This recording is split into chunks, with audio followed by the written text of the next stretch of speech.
just dropped a bombshell, and it's wild. He's calling out Shannon Sharpe's lawsuit as possibly being a full-blown setup, and the so-called receipts?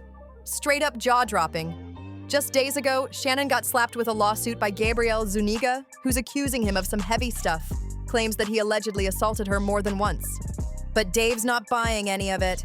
He's saying Zuniga isn't acting alone.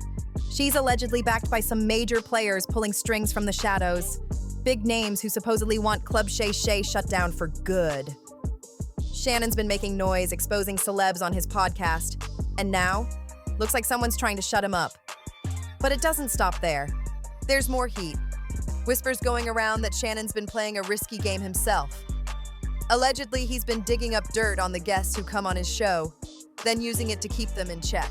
Yep, blackmail rumors are swirling, and folks are saying Shannon might have finally crossed a line he can't come back from. With Dave Chappelle stepping in to spill all this tea, you already know it's about to explode. Now here's the real kicker. Who's the celeb Shannon's allegedly trying to blackmail? We're talking A-listers, the kind who do not want their secrets dragged into the light. And Dave might be a comic, but when he speaks truth, people listen. When Club Shay Shay started making waves, Dave Chappelle was quick to throw out a warning to Shannon. Don't play with the big leagues unless you're ready for what comes back. Interviewing stars is cool, but digging too deep into their personal lives, that's when the problems start knocking hard. And when Katt Williams came on the show last year and dropped those bombshells, everything got kicked into high gear. Dave didn't sugarcoat it either. He said straight up, he eat the ninjas. He didn't say anything about these white boys. None of these white boys function like that. Then he threw some serious light on Katt, saying, Katt's one of the best painters in the game. Why you out here drawing ugly pictures of us? And Katt, he wasn't quiet about it at all. He fired back loud and clear. Hurt people, but I'm a hurt person that never hurt people, Katt said, throwing major shade. And he didn't stop there. He claims Shannon's been trying to tear down other black comedians' careers too. If I told my story, it would break your heart, he added. I lost everything and never told beyond anybody. That hit deep. Now Shannon's out here trying to act like some truth-preaching hero, but Katt wasn't having it. Well, Club Shay Shay is getting messier and messier. It's almost like Wendy Williams didn't go anywhere. She just got a weight set. And so Monique was on. Every time I see Monique these days, she's on doing some greasy-ass video with her and her daddy complaining about something or working out. I don't know nobody that work out that much and gain weight unless every crunch you do has got Captain in front of it. But apparently she goes on Club Shay Shay and tells the story about how she came on my radio show and I wasn't there at the time. And my co-host Jasmine Sanders played a game that we played all the time with everybody called Would You Rather. She apparently was so offended by that. He snapped back. Tell me, what part of the game is messing up another ninja's paper? What part of the game is telling on another ninja? The whole vibe was tense. Real tense. And honestly, it's clear why celebs started getting heated. It's one thing when fans talk reckless online, but when a celeb jumps on another celeb's podcast and starts name-dropping and exposing folks, that's betrayal at a different level. Where's the loyalty? That now infamous Club Shay Shay interview with Katt didn't just go viral. It shook the internet and flipped the whole 2024 energy. That interview didn't just go viral, it blew the roof off with over 80 million views, making it the biggest podcast moment ever on the platform. But with that kind of spotlight came serious backlash. And some major names got heated. Katt Williams didn't hold back. He named names. Some folks thought he was just sounding salty, like maybe his rough career patch had him throwing shade out of frustration. They said he was giving off straight-up hater vibes, like the stuff he was saying came from a place of jealousy. But whether that's facts or not, his first major target? None other than Cedric the Entertainer. Katt went all in, accusing Cedric of stealing jokes and passing them off like they were his own. Then he cranked it up another notch, calling Cedric a fraud, saying he didn't even write his own stuff. According to Katt, Cedric either leaned on ghostwriters or just snatched material from other comics. So yeah, it's no surprise Cedric wasn't about to stay quiet while his name was getting dragged. He clapped back real quick on Instagram, saying Katt was just rewriting history. Cedric made it clear he wasn't here for the drama. Whatever Katt's opinion is, my career ain't getting reduced to one joke, he said. That joke? The one Katt claims he originally wrote. But Cedric didn't stop there. He came with receipts. He flexed a little, reminding everybody he's done over 40 movies and has comedy specials and brands that speak loud about who he really is. Oh, and just to make it real clear, he threw in that he actually helped Katt early in the game, mentioning how he put him on at the Gibson Amphitheater during the Cat in the Hat show.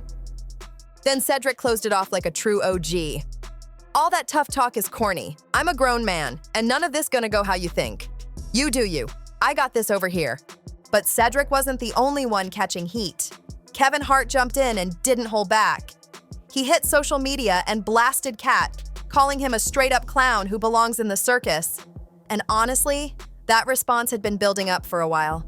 Kevin had plenty of reasons to clap back, since Katt had already taken shots at him before. Katt accused Kevin of being fake, saying his whole polished, successful image was nothing but smoke and mirrors. Basically, Katt claimed Kevin's public persona was just a performance. But let's be real. Katt going after Kevin wasn't out of nowhere.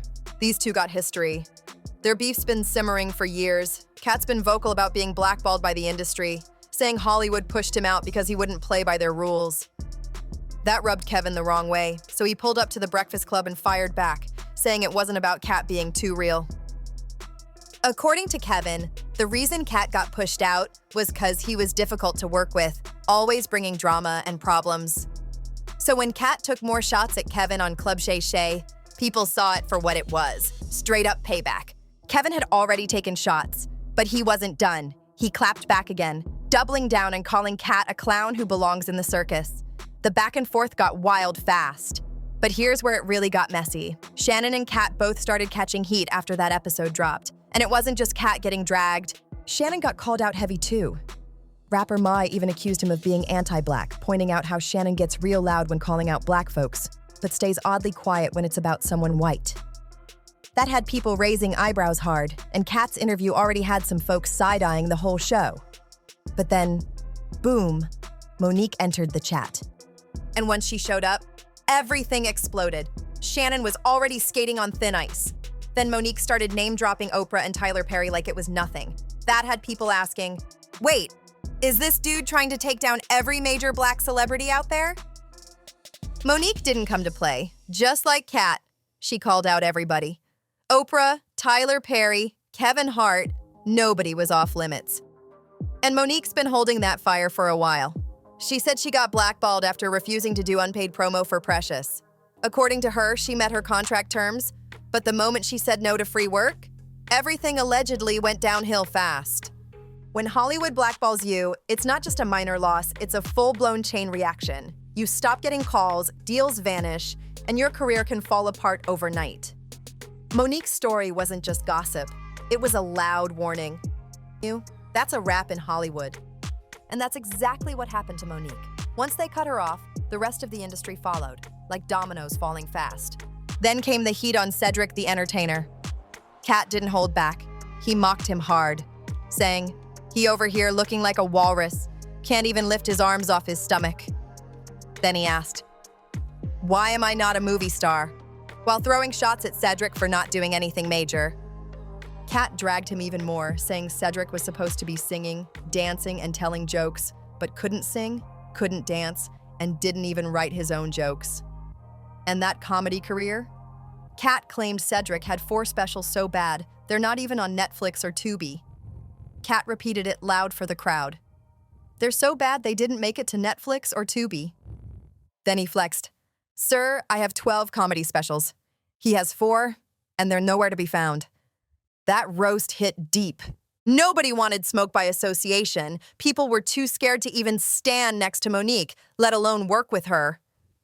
But according to her, there was one person who pretended to ride for her during all that chaos: Kevin Hart. She said Kevin stepped up at first, told her he had her back, even called himself her ride or die.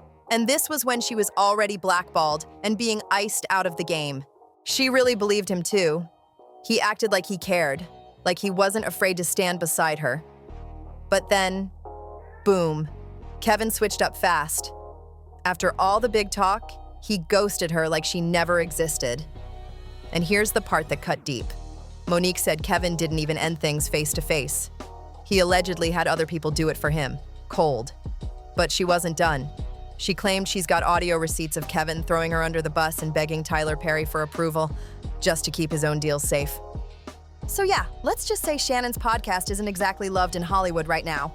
Even D.L. Hewley chimed in. He slammed the show for being messy, accusing Shannon of letting guests come on and spread wild lies and fake stories about other celebs. But if you think that's crazy, hold up. Word on the street? Shannon's allegedly using those podcast convos to blackmail celebrities. Sources say Shannon's been playing a sneaky game behind the scenes, allegedly editing out the spiciest parts of his podcast interviews, keeping that unreleased tea locked away, and using it for leverage when needed. Now, nobody knows for sure what's fact or fiction, but if that rumor's true, it would explain why some folks are allegedly moving so hard to bring Shannon Sharpe down and why this lawsuit hit exactly when it did. The timing? Way too perfect to ignore. The lawsuit dropped just one day before word broke that Shannon was about to sign a massive deal for Club Shay Shay, reportedly worth $100 million. And that came right after he wrapped his contract with Colin Cowherd's Volume Network. So yeah, if someone wanted to shut him down for good, that would have been the moment to strike. Even Shannon's lawyer called it out, saying she knew Mr. Sharpe was about to receive a lucrative contract and took advantage. He even called the whole thing a textbook case of blackmail. But then came the real shock. Let's talk about those serious allegations. The woman, using the name Jane Doe, accused Shannon of some disturbing behavior. She claims he controlled and manipulated her, and says things turned physical between October 2024 and January 2025. According to her, he ignored her pleas to stop. She says she was crying and begging, but he wouldn't listen. And the biggest bomb? She claimed she was just 19 when it started, while Shannon was 54. That age gap had people talking. She says he brushed it off, acting like age was just a number. And it didn't stop there. Jane Doe also hit Shannon with another serious claim. She says he secretly recorded their private moments without her consent. She alleges he told her it was just for personal use, but according to her, those recordings didn't stay private. Also take full responsibility for any and everything that I've done in business, good or bad. My frustration with Katt Williams comes from, you keep pointing at Hollywood. Hollywood this, the white man, this, and this. When do you take responsibility for your actions? You had the shot. Katt was in that position. You were the guy. You were set up to be the star. You didn't show up to work. You off promo shoots. You off your promo trips that they had set up for you. You became a risk to the studios, which is why the studios stopped. Why was he a risk? He chose to take responsibility for what you chose and say, you know what, I gotta fix me. And I'm gonna come back and I'm gonna stand up for comedy. So when She claims Shannon shared them with his boys multiple times without asking her. If any of this is true, it's major. And with that $100 million deal hanging in the balance, no wonder people are saying this whole thing feels shady. The timing of the lawsuit, right before the deal could close, has scandal written all over it. But just when you thought it couldn't get worse, boom, another twist. Jane Doe's lawyer revealed that Shannon Sharpe and his team allegedly offered her $10 million to stay quiet and not file the lawsuit. And here's the kicker. Shannon's own lawyer confirmed it. That offer was real. Now everybody's asking, was that hush money? Or just a last-ditch move to protect his image? 'Cause let's be honest, either Shannon saw the storm coming, or there's something behind the scenes he was desperate to keep buried. And it gets even messier. Jane Doe, real name Gabrielle Zuniga, is being repped by none other than Tony Busby. Yeah, that Tony Busby. Back in February, his office said they reached out to Shannon trying to set up a meeting, and now it's all blowing up. According to Tony Busby, things didn't just happen overnight. There were multiple talks and even a full-blown 6-week mediation process. During that time, Shannon Sharpe allegedly dropped a major offer on the table, $10 million to settle, but Jane Doe wasn't having it. She said nope and went full speed into the lawsuit. Busby spilled even more tea. He pointed out the contradiction. Shannon's legal team says the case has no merit, yet they put a $10 million offer in writing. That offer was real, and she rejected it. Now, it's turned into an all-out war. Busby claimed Shannon's side is trying to discredit Jane Doe, allegedly leaking info to smear her and protect his brand. We're not going to be intimidated by these tactics, Busby said. But Shannon's camp didn't stay quiet either. They clapped back with their own receipts, leaking alleged texts from Jane Doe herself, And those messages? Straight up wild. In one, she allegedly wrote, "I want you to put a dog collar around my neck and choke me." And yeah, it only got crazier from there. Now the public's stuck in the middle, trying to figure out what's real, what's spin, and what actually went down behind closed doors.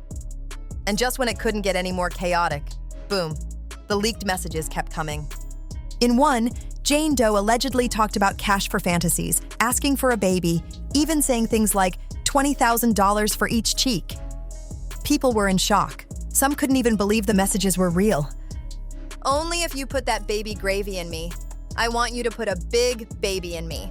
That's the kind of message that had even the most tuned-in viewers saying, "All right, girl, chill." Hey, Kev, you didn't say nothing to Katt Williams when he did a 3-hour interview talking slow yesterday. You didn't put a shot clock on him. Well, do you entertain the circus or do you watch it, Hart? Which one do you do?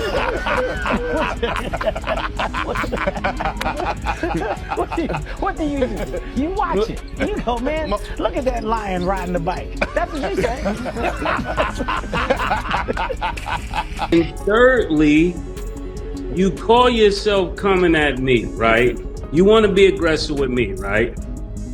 Listen, you showed poise, respect, wherewithal, resolve, compassion, reverence for Skip Bayless. Why are you so aggressive anytime somebody black say something? The man said, put your glasses on, and you put your glasses back on. Don't play with me. Put your glasses back on, Shannon. It went way over the top. Right after those texts leaked, Shannon's legal team jumped into defense mode with a public statement. They claimed the lawsuit filed by Gabrielle Zuniga through Tony Busby was nothing more than a money grab, a greedy play for millions. Shannon's camp said she was chasing a big payday and using out-of-context messages to make him look guilty. But they didn't stop there. Shannon's team said she even showed him a secretly recorded video of what they described as a consensual moment, and they're not backing down. Shannon Sharpe has completely denied all accusations of coercion and misconduct, especially the serious claim of assault. His legal team made it clear they're ready to fight it out in court and won't be bullied into settling. But Tony Busby wasn't backing off either. He clapped back instantly, saying the texts didn't tell the full story. Busby hit back hard, saying the texts Shannon's team leaked were old, sent before the alleged incident even happened. Every message they released today came from before the night detailed in Jane Doe's case, he said. He called it a clear distraction, meant to shift focus away from the real allegations. Then Busby brought his own receipts, text messages where Jane Doe allegedly wrote, "I cried when you left because I begged you to wear protection, and you didn't listen." This situation is spiraling fast, and the receipts just keep stacking. In one of the most emotional texts, Jane Doe allegedly said, "I don't care what our history is. No means no, Shannon." She claimed she didn't even know how to process what happened. And Shannon's response? He allegedly just asked if he could call her later. Seriously? But Busby wasn't done. He turned the heat way up by releasing audio recordings that had people stunned. In one clip, Shannon allegedly threatens to choke Gabrielle. In another, he reportedly makes disturbing comments about a big black guy choking a small white woman. Those words alone had jaws on the floor when the tapes dropped. Busby didn't sugarcoat it. He said the recordings weren't playful. They were disturbing, aggressive, and dangerous. According to him, the audio showed exactly why Jane Doe felt scared enough to flee Nevada and cut all contact with Shannon completely. So at this point, the whole situation is looking like a straight-up train wreck. And when you add Dave Chappelle's claims into the mix, that this could be a full-on setup to take Shannon down, suddenly it all starts to make sense. If Shannon was out here stacking dirt and allegedly blackmailing big-name celebs, then locking in that $100 million deal would have made him untouchable, and that's the last thing his enemies wanted. So yeah, this isn't just messy drama, this is war behind the scenes. From lawsuits, leaked texts, secret recordings to talk of blackmail, Club Shay Shay is catching heat from every angle right now. But now it's your turn. What do you think? Is Dave Chappelle onto something? Is this a calculated takedown? Or is there something even deeper going on here? Drop your thoughts in the comments below. We want to hear it all. And while you're at it, don't forget to like, subscribe, share this video, and smash that bell so you never miss the next drop. Thanks for watching, and we'll catch you in the next one.